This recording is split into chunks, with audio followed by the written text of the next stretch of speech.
নমস্কার, আমি তরুণ ঘোষ। তৃণমূল তো হারবে নিশ্চিত। এই নিশ্চিত হারের পর বাংলাটা কিন্তু তারা অশান্ত করার চেষ্টা করবে। এটা যখন তৃণমূল হেরে যাবে তারপরে দেখবেন একটা অশান্তির বন্যা বইবে। এই অশান্তি কিন্তু একদিনে থামবে না।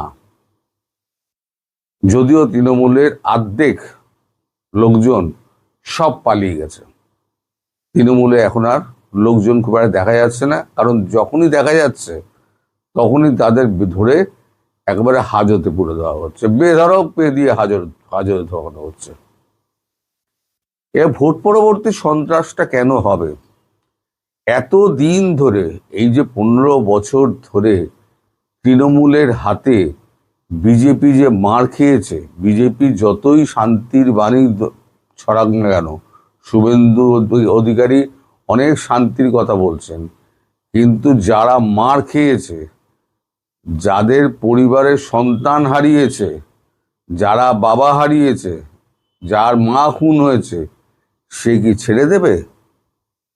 আমার তো মনে হয় না ছাড়বে। সুতরাং হয় তাদের এলাকা ছাড়তে হবে, আর না হলে পরে বিজেপির হাতে প্রচন্ড প্রহার ধনঞ্জয় যাকে বলে, তার মুখোমুখি হতে হবে। সুতরাং একটা অস্থির পরিস্থিতি যে হবে আগামী কিছুদিন ধরে, এটা আজকেই আমি বলে দিচ্ছি। আপনারা বলবেন যে একদম ভোট নির্বিঘ্ন হয়ে গেল, তারপরে এত অশান্তি কেন? এত অশান্তির কারণ হচ্ছে এইটা, যে ন্যারেটিভটা তৈরি করা যে আমাদেরকে হারানো হয়েছে, আমরা হারিনি, আমাদেরকে জোর করে হারানো হয়েছে।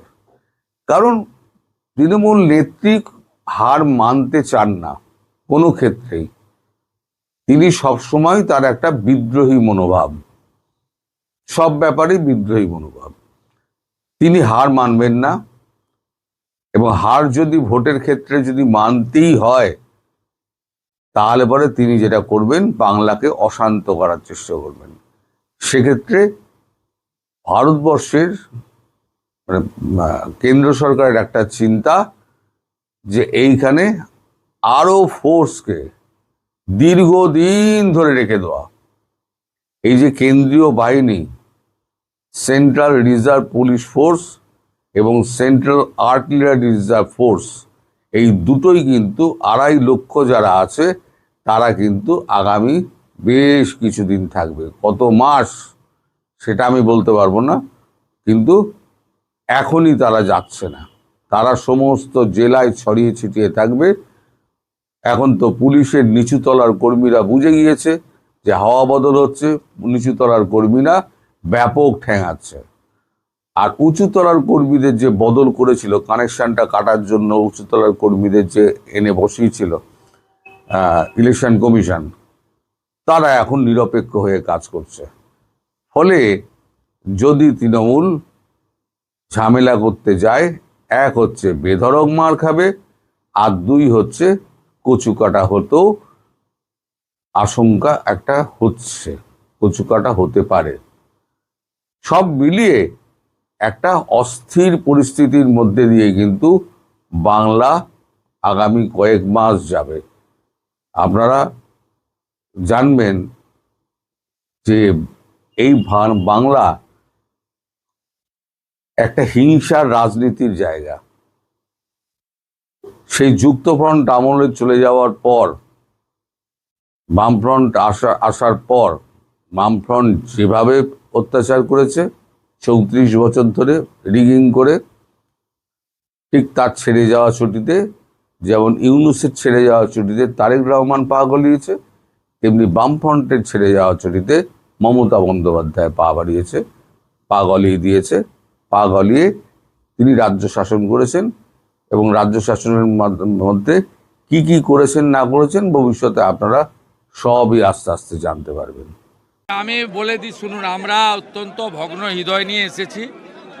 আমি এবং আমাদের রাজ্যের প্রাক্তন সভাপতি কেন্দ্রীয় মন্ত্রী ডক্টর সুকান্ত মজুমদার পার্টির জিএস এমপি জ্যোতির্ময় সিং মাহাতো সহ প্রায় 20 জনের বেশি নবনির্বাচিত এমএলএ, এটা খুব হৃদয় বিদারক। এবং আমাদের প্রত্যেক জনপ্রতিনিধিকে কিছু লোকের উপর নির্ভর করতে হয়। তারা অরাজনৈতিক, তারা কোনোভাবে রাজনৈতিক প্রতিদ্বন্দ্বিতা প্রতিযোগিতায় থাকেন না।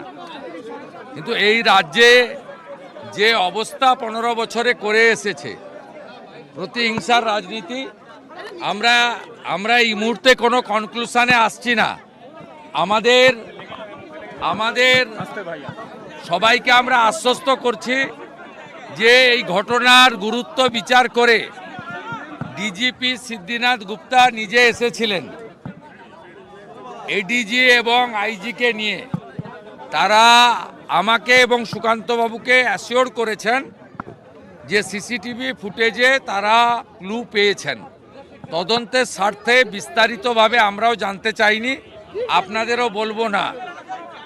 তারা বলেছেন যে তারা অতি দ্রুত চিহ্নিত করবেন এবং প্রাথমিকভাবে যা তারা পেয়েছেন এটি একটি পরিকল্পিত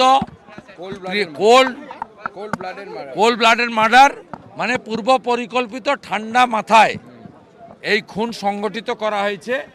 এবং ডিজিপি আইজি এডিজি আমাদের যেটা বলেছেন, ডিজিপির মুখ থেকেই বলেছেন যে গত 2-3 দিন ধরে রেকি করে একটি ফলস নাম্বার প্লেট লাগানো গাড়ি নিয়ে এটা করা হয়েছে। তারা এটার নিষ্পত্তি করবেন। আমরা গোটা রাজ্যের বিজেপি কর্মী সমর্থকদের বা বিজেপি বিধায়ক সাংসদদেরকে যারা সহযোগিতা করেন তাদের প্রত্যেককে অনুরোধ করব, আপনারা কেউ আইন হাতে তুলে নেওয়ার দরকার নেই। আমরা সরকারে এসেছি, আমরা 2-3 দিনের মধ্যেই সরকার বিজেপির দায়িত্ব নেবে।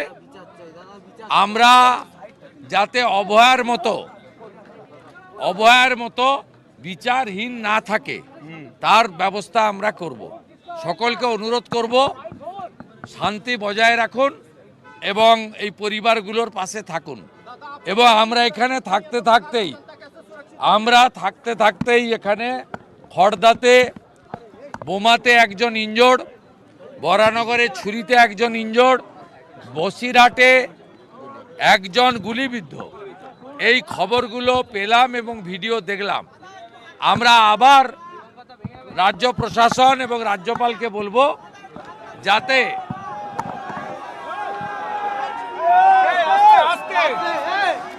নির্বাচিত সরকার দায়িত্ব নেওয়া পর্যন্ত যাতে আর কোনো বোনের কান্না বা কোনো মায়ের কোল খালি না হতে হয়, এটা তারা দেখবেন। আমরা কনক্লুশনে আসছি না। আমরা মনে করি এর সঙ্গে রাজনীতির যোগ থাকতে পারে বা থেকেছে হয়তো। বাকিটা পুলিশ যেহেতু বলেছে তদন্তের স্বার্থে, আপনারা কনক্লুশনে আসবেন না, আমরাও কনক্লুশনে আসিনি। তবে পরিকল্পিত ঠান্ডা মাথায় গত 3-4 দিনের পরিকল্পনা করেই মার্ডার, আমরা এর ব্যবস্থা নেব।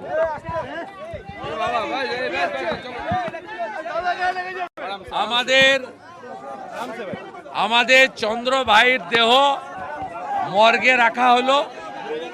পরিবারের পাশে পুরো বিজেপি পরিবার আছে। আগামীকাল ময়না তদন্তের পরে তার পরিবারের হাতে স্থানীয় বিধায়করা এবং আমি থেকে আমরা হস্তান্তর করব এবং পরিবারের দায়িত্ব আমরা নেব। এবং যারা আহত হয়েছে প্রত্যেকের সুস্থতা এবং আরোগ্যের জন্য যা যা করার প্রাইভেট হসপিটালও দেওয়া হয়েছে।